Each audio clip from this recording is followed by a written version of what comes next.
Khadzulo la Scopa hota fungo la upfi auna raporotiki ana kotodisiswa nga mazhendedzi a mulayo zwi tshi kwama mambiwa a mulanguli wa kale wa Eskom. Tshelede ntswa dza mabambiri dzo rwelwa hotari nga banga ya vhukati ya Reserve Bank vhege yo fhelaho dzo vusa luambo vhukati ya vhaambi vha luambo lwa Xitsonga. Timu ya Super Sport United yo pika u ita zwoṱhe uri ikunde kha mitambo yayo mivhili yo salaho ya ligi uri ibve kha tharu dzi re nṱha kha logo ya DStv Premiership ino khalaṅwaha.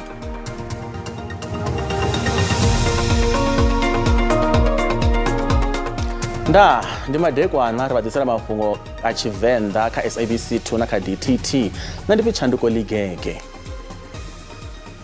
Fhaḽa dzuloni ḽa komiti lavhelesaho na mafhungo a kulangulele kwa masheleni a lushaka Scopa ho ḓa fhungo ḽa upfi a raporotiki ane a khou ṱoḓisiswa nga mazhendedzi a mulayo zwi tshi kwama mambiwa a mulanguli wa kale wa Eskom Vho Andre de Ruyter a uri hu na raporotiki vho ḓidzhenisaho kha zwiito zwa vhutshinyi afho Eskom. Vho de Ruyter vho ṱahisa izwi tshifhingani tsha musi vha tshi khou amba kha iṅwe ya dzimbekanyamushumo dza thelevishini musi vha tshi ḓivhonadza phanḓa komiti iyi ya phalamenndeni ya Scopa. Vho de Ruyter vho landula u bva na madzina a vhoraporotiki vhenevho. Mapholisa vho sasaladzwa nga miraḓo ya phalamennde kha zwine hapfi vha khou kokodza milenzhe musi zwi tshi ḓa kha ṱhoḓisiso. Mapholisa vha Hawks na vha SIU vhone vhuṱanzi phanḓa komiti ya phalamennde ṋamusi. Vha Hawks vho vhudza komiti ine ya lavhelesa na kushumisele kwa masheleni a muvhuso phalamenndeni ya Scopa uri Vho de Ruyter a vho ngo vhuya vha vhiga nga mavharivhari a vhuyaḓa zwa masheleni kha khamphani ya muḓagasi ya Eskom. He actually went and met Mr. de Ruyter and he came back. Then I said, that information, where is it? He said, I gave it to the relevant authorities. So since the meeting, we did not sit and do nothing, Honorable Chair. I established a team that consists of all investigative and crime combating teams that continuously in that area of Mpumalanga. They were hard at work and they are still hard at work. Va SIU vari va sa ḓivhi tshithu nga ṱhoḓisiso dzine dza khou itiwa nga khamphani ya muḓagasi ya Eskom kha fhungo iḽi. We would need to understand who authorized the appointment of the private investigating company that the former CEO referred to. And why would Eskom appoint private investigating company when the allegations could have been referred to the SIU or to the GPCI or State Security Agency for investigation? Mapholisa na vha Hawks vari a wana raporotiki ane a khou ṱoḓisiwa zwa zwino. I did ask, did CEO that has just retired reported to the people that we have put there on a semi-permanent basis about the issue of the politicians? No. I asked individual on them. Everybody said to me no. All of them. They said no, not a single report coming about these individual politicians. Na zoralo komiti ya Scopa iri mapholisa ava khou ita zwo linganaho kha milandu ya vhuyaḓa yo no vhigwaho kale. What's the response to the substantive content of the allegations that he makes?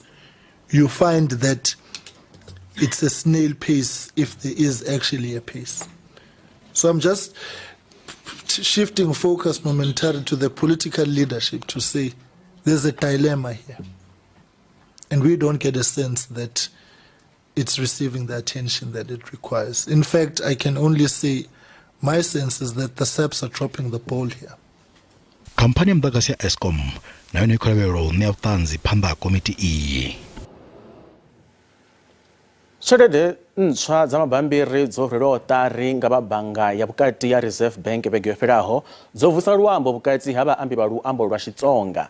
Ṱhalutshedzo ya Xitsonga kha tshelede idzi yo ḓo shandukiswa nga vha Reserve Bank heḽeḓere ḽa vhuvhili N ḽe ḽa vha ḽi hone kha ipfi ḽa uri bangi nkulu ḽa bvisiwa hune zwino ḽo ṅwaliwaho uri bangi nkulu.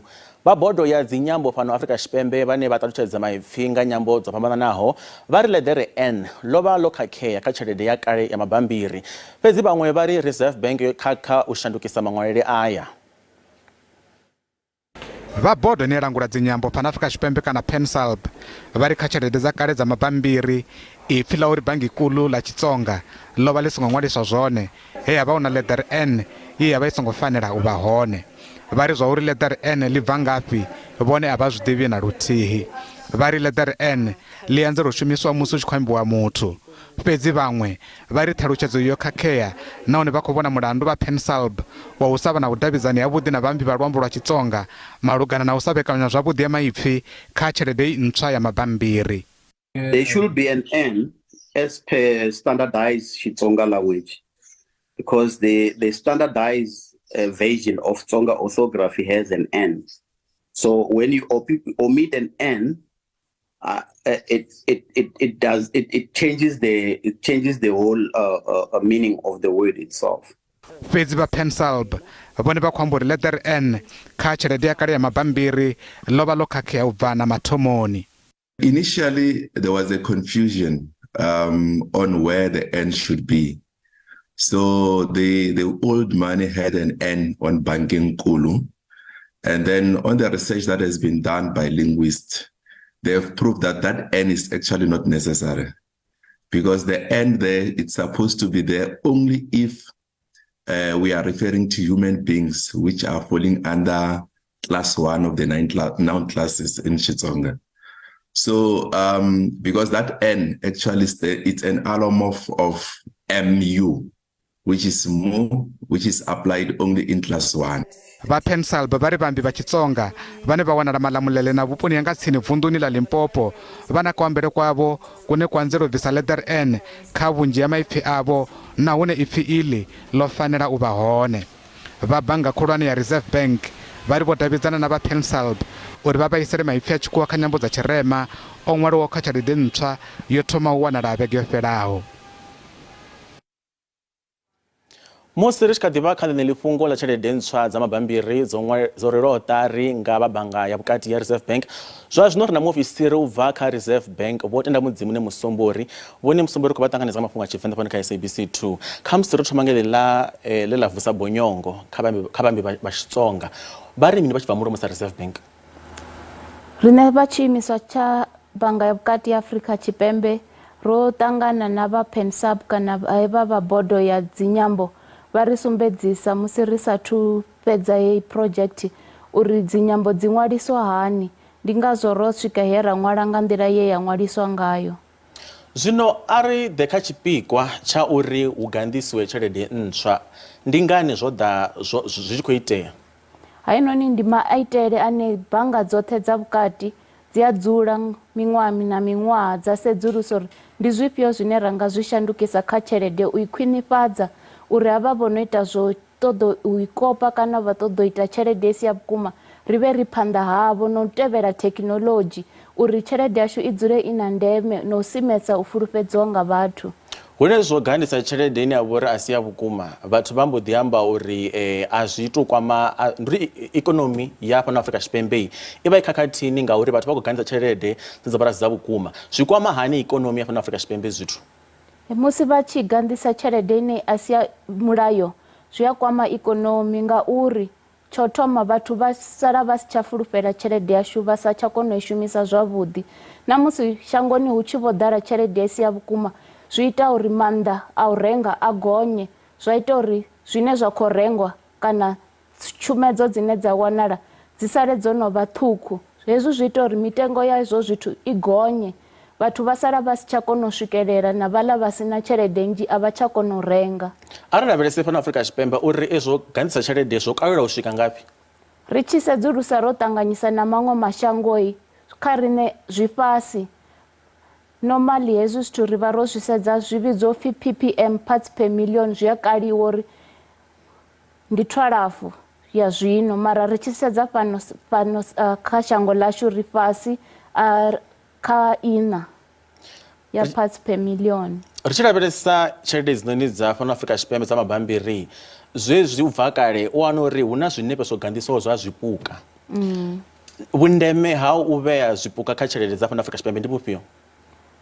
Zwithu zwoṱhe zwine vha zwi vhona kha tshelede ndi tshi nga vha sumbedza na ye ine vha khou i vhona hezwi zwipuka ndi zwipuka zwine ri ḓi kukumusa ngazwo rine vhadzulapo vha Afrika Tshipembe. Ndi ngazwo vha tshi zwi wana zwo tea uri ri vhe hedzi phukha khulwane ṱhanu dza ḓaka dzine dza vha dzi khou wanala fhano. Zwino vhone Musombori ndi zwi vhona hani uri nga kha tshelede yeneyi ine ya vha uri yo gandiswa zwino ndi zwi vhona hani uri heyi ndi ya vhukuma ngauri athi zwino hu nga vha na vhaṅwe vhane vha nga zwi thanyela vha ri hai ngauri vhathu vha khou ḓivha zwo ri khou ḓa tshelede ntswa nane ri ḓo ita dziṅwe dzine dza vha uri a si dza vhukuma. Nṋe ndo rali ndi mudzulapo wa fhano Afrika Tshipembe ndi kona u vhona hani uri heinoni ndi ya vhukuma kana a si ya vhukuma. Hu na maitele ane vha tea u ya shumisa u sedza uri tshelede yavho ndi ya vhukuma kana a si ya vhukumana. Aneyo yo thoma ndi u sedza tshelede yavho arali nda ita tsumbo nga heyi nda fara vha isela nga vha khou isa makoleni vha sedza vha ḓo vha na tshifanyiso hafhanoni tsho oliwaho tshi sa tou vhonala zwavhuḓi. Kha ya kale vha vhona tshifanyiso tsha muphuresidennde wa kale vho Nelson Mandela. Kha hedzi ntswa vha ḓo vhona phukha dzi re nga murahu nthihi yo oliwa hafhanoni ndi musi vha khou tou sedza tshelede yavho. Havha na tshiga tsho fara tshine ro sedzulusa ra dzula na vha Blind SA na vha khantsele ya mabofu vha ri vhudza uri arali vha khou fara uri vha ḓivhe uri tshelede ndi ifhio vha na khaedu ngori hezwi zwiga zwi re zwa vha hone zwino vha tea u vhala uri ndi tswayo ngana dzi re hone kha ya bondo ṱhanu vha tshi vhala tshiga tshithihi zwi tshi vha konḓela zwi tshi dzhia tshifhinga muthu a khou ṱoḓa u badela. Fhedzi hafhu zwino ro zwi shandukisa a vha ngo tsha tea u tou vhala dziḽa tswayo zwine vha tea u ita vha tea u vhea vha pfa uri vha khou pfa tshikhala tshingafhani kha heinoni ṱhukhu tshelede hu na tshikhala tshithihi kha hedzi khulwane vha sedza kha mahumi maṱanu na kha ḓana zwikhala zwa hone zwi wanala nga hafha kha thungo ndapfu vha kona u wana tshikhala tshithihi tshivhili zwiraru ngo ralo. Havha na tsho fhedzisela futhi hafhu ndi sathu fhira khetshi tsho fara vha fara hafha kha tshifanyiso tsha muphuresidennde wa kale vho Nelson Mandela hu ya ri wara vha zwi pfa zwo ri heinoni a si ya photocopy machine yo printiwa factory ya hone. Tsho fhedzisela ndi tshine vha sedzulusa tshelede yavho vha tou dzinginyisa uri vha vhone uri hu khou bvelela mini. I si ya vhukuma a hu na tshine vha ḓo vhona mara hafhu kha ya vhukuma nda tou sedzulusa hafhanoni hune ndo vhea munwe hetshi tshithu tsha tshintsha muvhala tsha dovha tsha vha na gumba ḽo no khou mona musi ndi khou i sedzisa. Vhone Musombori ro livhuwa nga maanḓa tshifhinga tshavho a madekwana vhuḓi. Ndo livhuwa.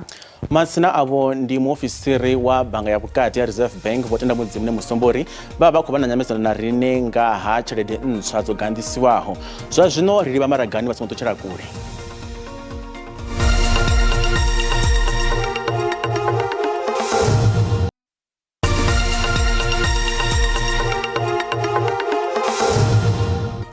Ri khou dovha hafhu vha ṱanganedza kha mafhungo a Tshivenda fhano kha SABC 2.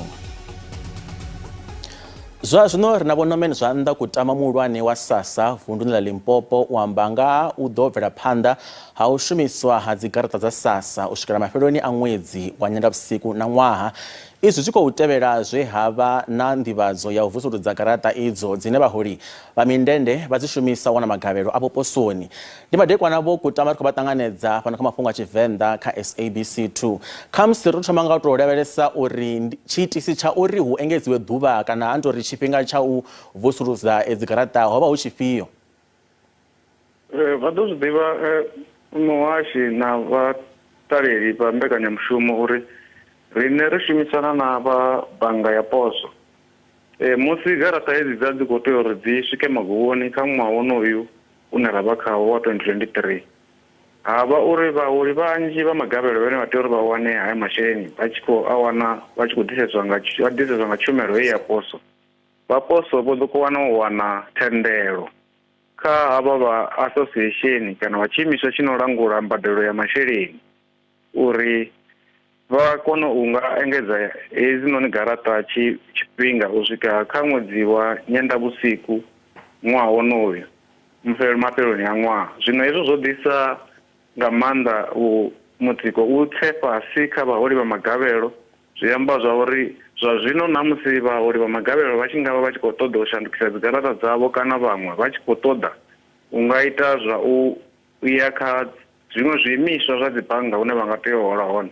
Ri vha ri na tshifhinga tshilapfu tshine tshi nga ri tendela uri ri kone u ita mushumo hoyo woṱhe u fhelele vhaholi vha magavhelo vha kone u wana magavhelo avho hu si na u thithisea.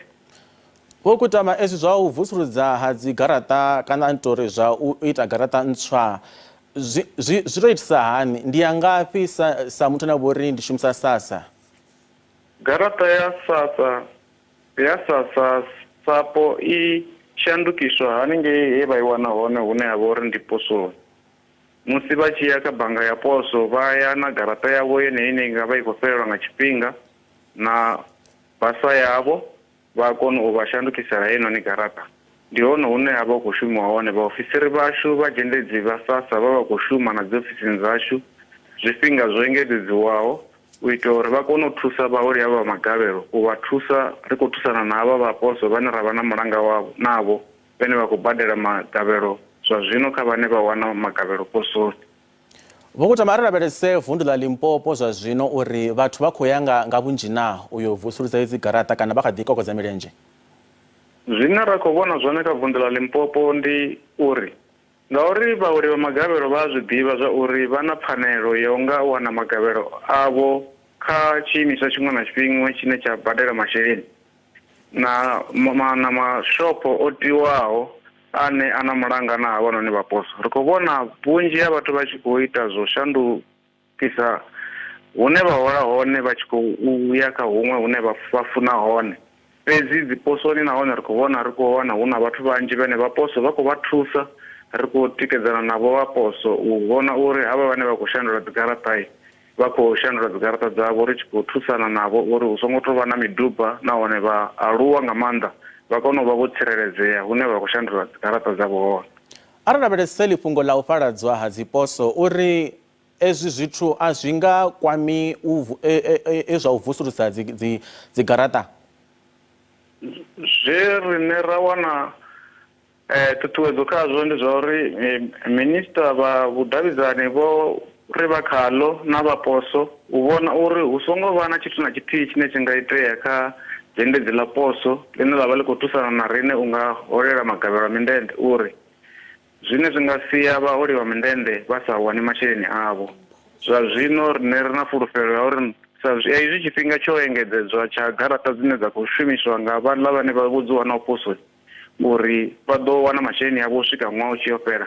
Ri pfha uri vha poso vha khaḽo na muhasho vha ḓo kona u ita nzudzanyo dzo fhelelaho uri hu songo vho thithisea na muthu na muthihi ane a wana magavhelo kha sia ḽavho. Vokutama ro livhuwa nga maanḓa tshifhinga tshawo fhano kha mafhungo a Tshivenda kha SABC vha vhe na madekwana avhuḓi.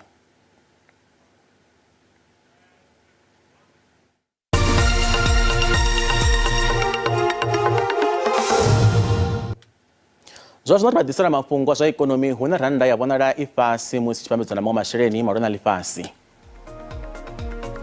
Dolara ndi 18 rand 56 cents, bond ndi 23 rand 40 cents, euro ndi 20 rand 34 cents, pula ndi 1 rand 38. Mikopo ya JSE i fhasi. Kha zwibveledzwa musuku ndi $2,027, platinum ndi $1,087, oil sonkunakiswaho ndi $78.51 nga faki.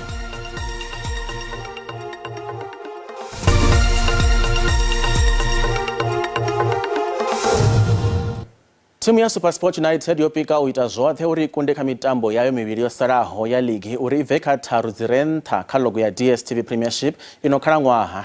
Timu iyi ḓo tamba na Kaizer Chiefs ine ya kha ḓivha na matsivha u bva kha mutambo wa derby fhaḽa tshiṱediamu tsha Royal Bafokeng nga Mugivhela. Mugudisi wa Gavin Hunt vho dzudzanyela timu ya SuperSport United nga nḓila yavhuḓi u bva tshe vha humela kha timu iyi mahoḽa nga ṅwedzi wa Fulwana. Hunt vho no ḓi thuba vhugwena ha ligi luraru na timu iyi vhukati ha gidimbili malo na gidimbili fumi phanḓa musi vha tshi livha kha timu ya Bidvest Wits nga gidimbili fumi raru ine zwa zwino yo no ḓi rengisiwa. Hunt vho dovha futhi vha vhugwena ha ligi na Wits nga gidimbili fumi sumbe. Mugudisi wa miṅwaha ya 50 a vho ngo tou shuma zwavhuḓi kha timu ya Kaizer Chiefs na Chipa United phanḓa musi vha tshi humela kha SuperSport. Timu iyi zwa zwino yo fara mulenzhe. Nobody thought we could do it, but I think we can do it. Yeah, that's the main aim for me. I want to be that space, you know. Certainly, you know, the last time I was there, we were semi-final Champions League, and you know what happened then. So disappointed, but yeah, let's try and go again. Timu iyi i ḓo longa maanḓa uri i kone u shela mulenzhe kha miṱaṱisano ya CAF khalaṅwaha i tevhelaho. I think playing in Africa, obviously Champions League would be first choice, but the Confederation is also good exposure and good experience, especially for some of the younger players we got here. So definitely, that is our target. We want to play in Africa next season. SuperSport yakono khunyeledza khalanwa dza fumbili ingangomu khadzamalo za khwinisa dzire nthaka logo ikotododo afu ya bva khoimo honoho na khaino khalanwa. We go in there, you know what's the importance of this game. For us, it's very important. We need to solidify ourselves on the league with that Africa position. So we're going out there, to win. SuperSport yokunduwanga Chiefs Moses chitangana chifungani chifuraho mahola nga kubvumedzi. Chiefs yorotevera zvikoro imurawo yafedza yokunda matsatsanza nga zvikoro zviviri kachiti. We're playing at home, and last time we played them we lost 2-1 at FNB. So we know that if we can get 6 points, it puts us in a good chance to challenge for Champions League spots. So we want to go there and just give it our all and try and get maximum points.